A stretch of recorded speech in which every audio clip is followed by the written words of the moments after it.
नमस्कार विद्यार्थी मित्रांनो, मी रतिकांत मोरे. तुम्हा सर्वांचं माझ्या यूट्यूब चॅनलवर खूप खूप स्वागत. इयत्ता 10वी इंग्रजी मधलं जे पहिलं युनिट आहे, पहिल्या युनिटमधला दुसरा 1.2 जो घटक आहे, an encounter of a special kind, या घटकाचे 3 व्हिडिओज आत्तापर्यंत आपण पाहिले आहेत. पहिल्या पार्टमध्ये वॉर्मिंग अप क्वेश्चन्स, दुसऱ्या पार्टमध्ये पॅसेज नंबर 1 to 4, तिसऱ्या पार्टमध्ये आपण पॅसेज नंबर 5 to 10 आणि आता 11 to 16 म्हणजे आपला पूर्ण चॅप्टर आता या पार्टमध्ये संपणार आहे. चला तर सुरू करूयात. पार्ट 4 कुठपासून आहे पहा पॅसेज, तुम्ही इथं पाहू शकताय. My attention was fixed on the revival of baby langur पासून ते अगदी शेवटची ओळ तुमच्या पॅसेजची इथपर्यंतचा जो घटक आहे तो आपण या व्हिडिओमध्ये पाहणार आहोत. चला तर वेळ न घालवता सुरू करूयात. So my attention was fixed on the revival of baby लंगूर. आत्तापर्यंत पाहिले आपण की काय झालं. पहिल्या पार्टमध्ये लेखक आपला वेळ कसा घालवायचा, वॅकेशन्समध्ये तो काय वाचायचा, वेगवेगळे मासिकं वाचायचा, हे आपण त्याच्यामध्ये पाहिलं. ठीक आहे. सेकंड पार्टमध्ये फक्त काय की गोंधळ झाला आणि त्या गोंधळामुळे आपला लेखक बाहेर आला बघतो तर काय की एक बेबी लंगूर आहे जे खूप अडचणीत आहे. So he tried to help that baby langur. Okay, हे आपण पाहिलं. आणि आता त्यानं त्याच्या कूपमध्ये त्याला घेतलेलं आहे, थोडंसं फर्स्ट एड किट वगैरे लावून त्याला नॉर्मल केलेलं आहे.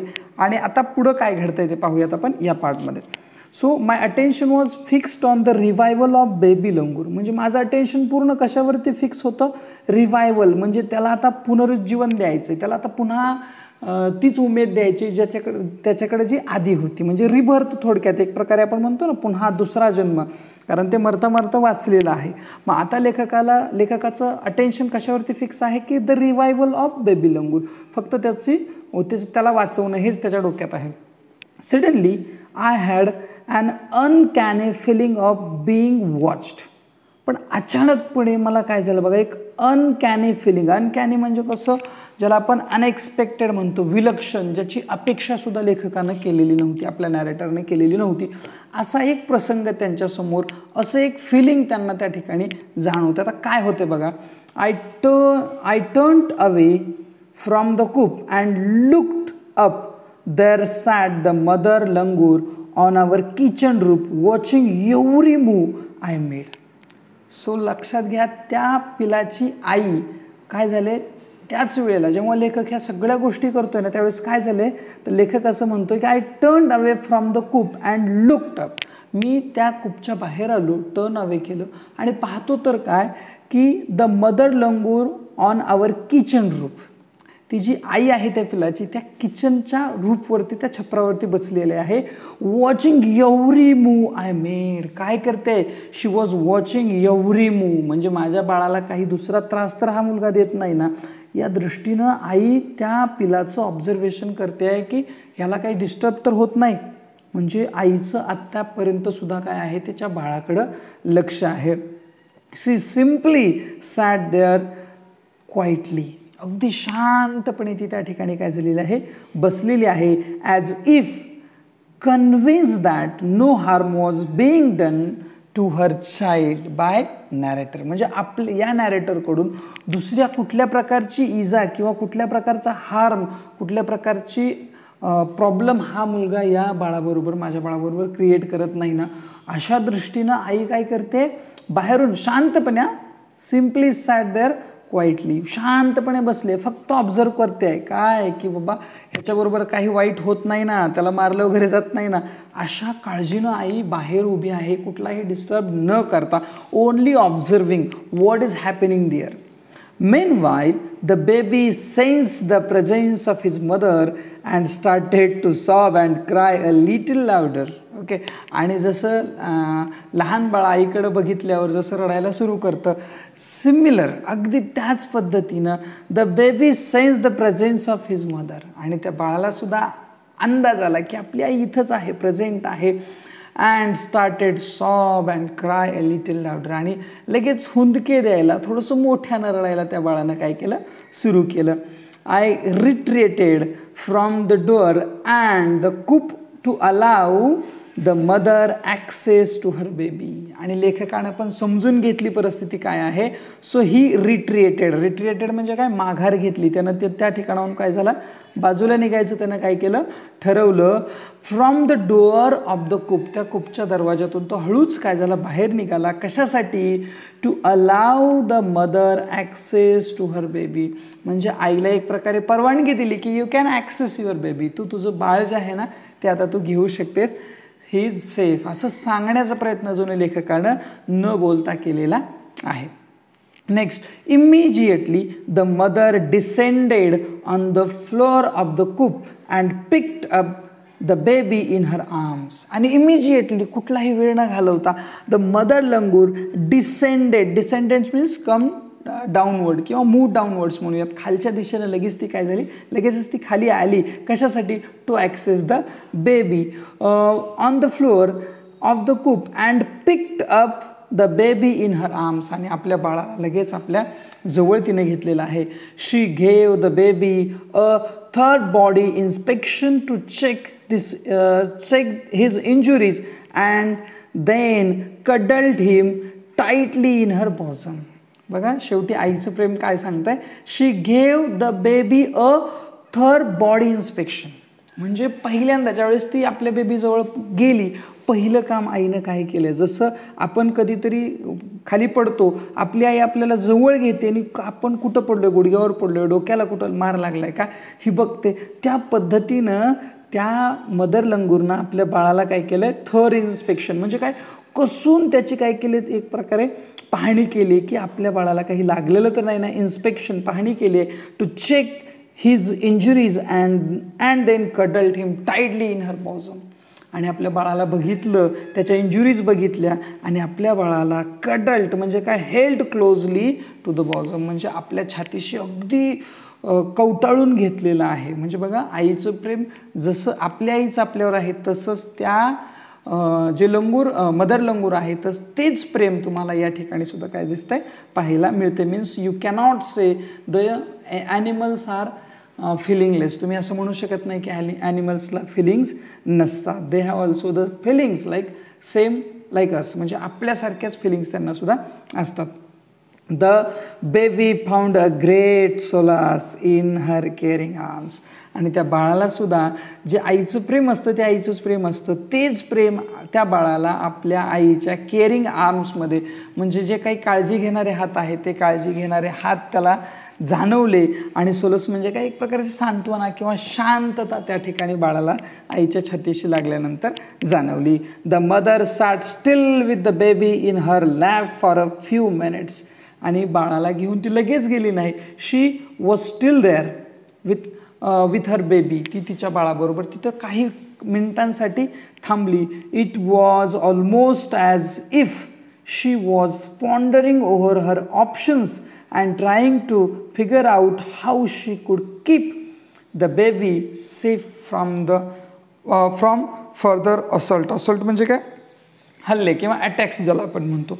तर तिनं विचार केला आहे, ती लगेच हल्ली नाही. She was thinking how can I keep safe my baby, मी माझ्या बाळाला कशा पद्धतीनं सेफ ठेवू शकते हा विचार ती करू लागलेली आहे. म्हणजे ती फक्त काय झाले, पॉन्डरिंग म्हणजे काय, डीप काय म्हणू आपण त्याला, थिंक डीपली, म्हणजे डीपली त्या ठिकाणी ती थिंकिंग करते की now how can I safe my baby, मी माझ्या बाळाला सेफ कसं ठेवू शकते.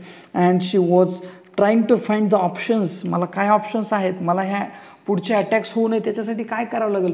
जसं आपली आई विचार करते आपल्याबद्दल तशी ती आईसुद्धा काय करते, त्या बाळाबद्दल विचार करताना त्या ठिकाणी लेखकाला लक्षात आली आहे. नेक्स्ट पुढं काय म्हटलं बघा, आता इथे एक क्वेश्चन आहे, when did baby langur finally find comfort, म्हणजे शेवटी त्या बाळाला कम्फर्ट झोनमध्ये किंवा आपल्याला काय म्हणू आपण एकदम शांत झाल्यासारखं कधी वाटलं. Definitely you know that when his mother came in to the coop. पण आपल्याला काही ऑप्शन्स इथं ओळी तुम्हाला दिलेल्या आहेत उत्तरासाठी मी.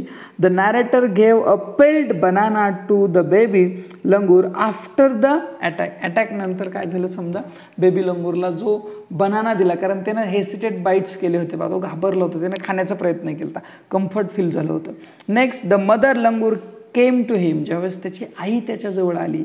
नेक्स्ट पॉईंट आहे, the mother langur picked him up and hugged him after inspecting his wounds, म्हणजे त्याच्या जखमा पाहिले आणि त्याच्यानंतर जी मिठी दिली ना त्या मिठीच्या नंतर त्याला काय वाटलं, कम्फर्ट वाटलं. And the last point is when he understood that he is out of the danger he found comfort. आणि जेव्हा त्याला कळालं की now my mother is with me and I am out of the danger, मी डेंजरच्या बाहेर आहे असं जेव्हा वाटलं त्याच वेळेस त्याला ही फाउंड कम्फर्ट, त्यावेळेसच त्याला कम्फर्टेबल फील झालं. नेक्स्ट काय आहे बघा पॅसेज आता. For a few seconds the mother langur looked straight in to my eyes. आता हा जो आहे ना हा पॅसेज, हे जे दोन पॅसेज ना हे इमोशन आहे, म्हणजे फिलिंग्स म्हणतो ना आपण, त्या फिलिंग्स तुम्हाला इथे दिसतील. For few seconds the mother langur looked straight in to my eyes. त्या मदर लंगूरनं डायरेक्टली माझ्या डोळ्यामध्ये पाहिलं. Even today I cannot forget that look in her eyes. म्हणजे आजही इतक्या वर्षानंतर सुद्धा मी ते डोळ्यात तिचं पाहणं आजही विसरू शकतोय का, नाही. आय कॅनॉट फॉरगेट म्हणजे मी आजही विसरू शकलेलो नाही. Showering silent gratitude on me for saving her child. आता तो कशामुळं पाहिले आणि कुठली दृष्टी, लेखकाला कोणती दृष्टी दिसली, भीतीनं लेखक तिच्याकडे बघतोय का, नाही, किंवा भीती दाखवण्यासाठी ते मदर लंगूर त्याच्याकडे पाहते का, नाही, तर काय आहे बघा रिझन त्याच्या मागचं. Showering silent gratitude. ग्रॅटिट्यूड म्हणजे ज्याला आपण कृतज्ञता म्हणतो ना, उपकाराची जाणीव, तर तो सायलेंट ग्रॅटिट्यूड ऑन मी कोणावरती दाखवला आहे, लेखकावरती, आपल्या नॅरेटरवरती दाखवला आहे. फॉर सेव्हिंग हर चाइल्ड कशामुळं दाखवला आहे, because our narrator saved her baby. तिच्या बाळाला वाचवण्याचा पुरेपूर प्रयत्न लेखकानं केलेला असल्यामुळं she was trying to show the gratitude. त्यामुळे तो ग्रॅटिट्यूड दाखवण्याचा ती प्रयत्न करते. I was ओव्हरवेल्म्ड. मी मात्र काय झालो, भावनोत्कटता किंवा माझ्या भावना काय झाल्या, उचंबळून आल्या. बाय द इमोशन म्हणजे त्या इमोशननं माझ्या भावना आहेत ना त्या बाहेर आल्या. मला ओव्हरवेल्म झालं म्हणजे काय की माझ्या भावना माझ्या डोळ्यातून म्हणा काय झाल्या त्या प्रतीत झाल्या. मला सुद्धा तसं वाटलं. The sentiment and the way she said thanks to me. आणि माझ्या लक्षात आलं की what she is trying to show. ती काय दाखवण्याचा प्रयत्न करते, तर ते सेंटिमेंट माझ्या लक्षात आलं की त्याची आई मला जणू काय करते, थँक्स म्हणते माझ्या बाळाला वाचवल्याबद्दल. There sat a universal mother holding a stricken child in her lap. आणि मला आता समोर कोण दिसतंय, मला दिसणारा समोर लंगूर नाही आहे, किंवा आपण ज्या भाषेत म्हणतो ना मला कुठलं माकड दिसलेलं नाही, तर मला आज काय दिसते, I can see the universal mother. मी माझ्या डोळ्यासमोर काय बघू शकते, तर एक युनिव्हर्सल मदर आहे, एक वैश्विक आई, म्हणजे सगळ्या आयांचं नेतृत्व करणारी ही सुद्धा एक आईच आहे, अशी नजर आता लेखकाची तयार झाली. There sat a universal mother holding a stricken child in her lap. Stricken child म्हणजे कसं की ज्याला आता फटका बसलेला आहे, जो खूप मोठ्या संकटातून बाहेर आले, अशा अशा पिलाला घेऊन बसलेली आई माझ्या डोळ्यासमोर आहे. Then in a flash she jumped with her baby clinging to her belly and reached our kitchen roof. आणि एका क्षणात म्हणजे ती लगेच घेऊन गेली नाही. She said thanks to our narrator. आपल्या नॅरेटरला थँक्यू सुद्धा म्हटली आहे, ठीक आहे, पण ते जे थँक्स आहे ना ते अबोल आहे, न बोलता फक्त डोळ्यातून तिनं थँक्स दाखवला आहे. आणि इन अ फ्लॅश म्हणजे काही सेकंदात एका झटक्यात एकदम काय झाली, she jumped with her baby clinging to her belly. आपल्या पोटाला त्या बाळाला घेऊन काय झाले, ती रिच्ड आवर किचन रूफ. आमच्या जे किचनचं हे आहे छप्पर आहे त्या छपरावरती जाऊन बसली. She surveyed the area for the vicious male langur and then left away in the direction opposite to the place of the violent encounter. वरती गेली अँड शी ऑब्झर्व्ड, शी सर्वे म्हणजे काय, निरीक्षण केलं काय की इज दर दॅट विशियस मेल लंगूर, तो जो डॉमिनंट मेल लंगूर आहे तो समोर दिसतोय का, हे तिनं ऑब्झर्व केलं. ओके, म्हणजे पुढचा अटॅक आहे की काय हुआ हे सुद्धा तिनं पाहिलं. And then left away in the direction opposite to the place. आणि पुढं कुठं गेले ते, त्या डायरेक्शनने गेलेली नाही, ज्या ठिकाणी ते एन्काउंटर घडलं त्याच्या अपोजिट डायरेक्शननं. Because she was thinking only to save the baby. त्या बाळाला फक्त सेफ ठेवायचं आहे या दृष्टीनं त्या प्लेसपासून व्हायलंट एन्काउंटर ज्या ठिकाणी झालं होतं, हिंसक जे एन्काउंटर झालं होतं त्या एन्काउंटरच्या अपोजिट डायरेक्शननं बेबीला घेऊन ती आई जी आहे ती काय झालेली आहे, निघालेली आहे. The brief meeting with the mother and the baby langur convinced me that interspecies communication and mutual trust is indeed reality, and should everyone strike the right chord, the relationship hums into actions. बघा काय म्हटलं की ती जी brief meeting होती ना, ती जी मोठी meeting माझी झाली म्हणजे कोणाबरोबर, त्या आईबरोबर. आता तसं बघायला गेलं तर थोड्याच वेळासाठीचं आहे, पण स्पेशल एन्काउंटर आहे, थोडीशीच आहे पण चकमक जबरदस्त आहे. Mother and baby langur convinced मी, मला ह्या गोष्टीतून काय काय लक्षात आलं बघा, काय कन्व्हिन्स करून गेली ही मीटिंग मला, दॅट इंटरस्पेसिस कम्युनिकेशन म्हणजे जे काही वेगवेगळे ॲनिमल्स असतात त्यांच्याबरोबरचं जे कम्युनिकेशन आहे, तर ते कम्युनिकेशन अँड म्युच्युअल ट्रस्ट, त्या आईनं लेखकावर, आपल्या नॅरेटरवरती जो ट्रस्ट ठेवला होता ना, इंडीड अ रियालिटी, हे खरंच आजही सत्य आहे. आपण फक्त काय करतो, वेगवेगळ्या गोष्टी ऐकतो, कुत्र्यानं असं केलं, एखादा मूव्ही बघतो ज्याच्यामध्ये आपण एखादा कुत्रा आपल्या मालकाप्रती काय काय शो करतो हे फक्त बघतो, पण रियालिटीमध्ये आहे असं आपल्याला वाटत नाही. But actually it is in reality, पण खरंच ते रियालिटीमध्ये आहे. And should anyone strike the right chord, the relationship hums in to action. आणि ह्या ज्या ॲक्शन्स आहेत त्या आपण काय केल्या पाहिजेत, इन टू ॲक्शन, म्हणजे ह्या ॲक्टिव्ह केल्या पाहिजेत. ह्या ज्या गोष्टी आहेत ना, ह्या खरंच ॲक्टिव्ह आहेत, ह्याच्यावर आपण विश्वास ठेवला पाहिजे. हे जे घडतं आहे ना की प्राणी आणि माणसांमध्ये जे काही म्युच्युअल अंडरस्टँडिंग असतं, ते म्युच्युअल अंडरस्टँडिंग आपल्या लक्षात आलं पाहिजे. The mother langur showed me that food was not only means of communication between man and animal, but that there were other means of establishing a bond through trust, compassion and mutual understanding. मला त्या दिवशी कळालं की फक्त आपण काय करतो, आपल्याला म्हटलं जातं की तुम्ही प्राण्यांसाठी काय करता, आपण सांगतो की मी पाणी ठेवतो, मी त्याला भाकरी टाकतो वगैरे वगैरे सांगतो आपण.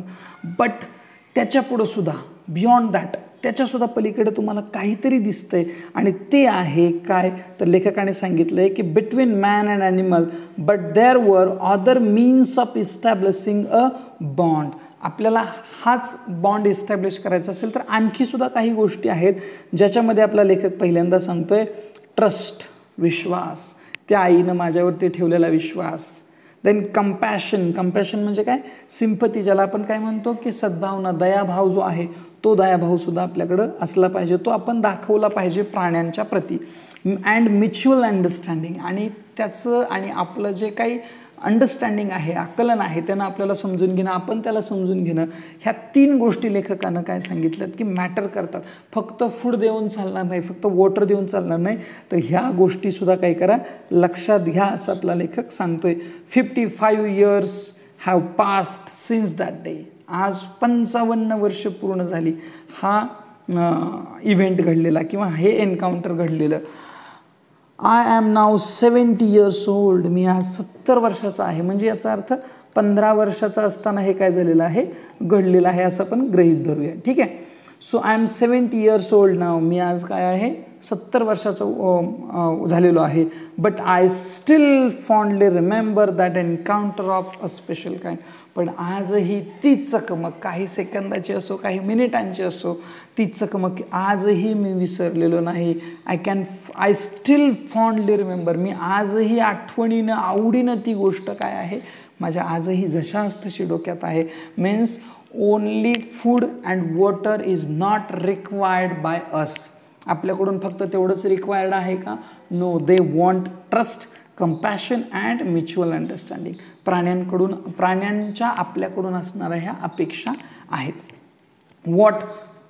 what truth about animal human relationship did this incident reveal to the narrator.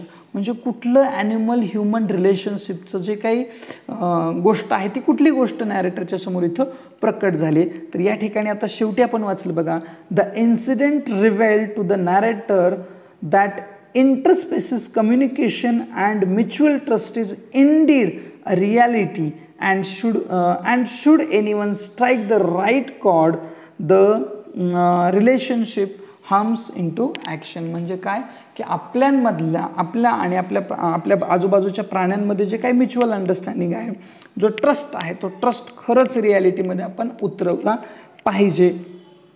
आणि आपल्यामध्ये आणि त्यांच्यामध्ये एक प्रकारची काय आहे, प्राणी आणि मनुष्य यांच्यामध्ये एक प्रकारची नाळ आहे. म्हणजे जसं आपण म्हणतो ना, जीवो जीवस्य जीवनम, एक जीव दुसऱ्या जीवावर अवलंबून असतो, त्याच पद्धतीनं आपलाही काही गोष्टी त्यांच्यावरती अवलंबून आहेत. या गोष्टीचा अनुभव लेखकाला या पाठातून आलेला आपल्याला दिसतो. ही जी कथा आहे ती लेखकानं इतक्या छान पद्धतीनं वर्णिलेली आहे की आपल्याला सुद्धा जर आजूबाजूला असं काही घडत असेल तर त्यासाठी आपण सुद्धा त्या प्राण्यांसाठी तयार राहिलं पाहिजे. हे नक्कीच आपण या पाठातून शिकून घेऊ अशी मी आशा करतो. व्हिडिओ जर तुम्हाला आवडला असेल तर लाईक करा, शेअर करा तुमच्या मित्रांबरोबर आणि चॅनलवर नवीन असाल तर चॅनलला प्लीज सबस्क्राईब करा. Okay, thank you. भेटूयात पुढच्या व्हिडिओमध्ये.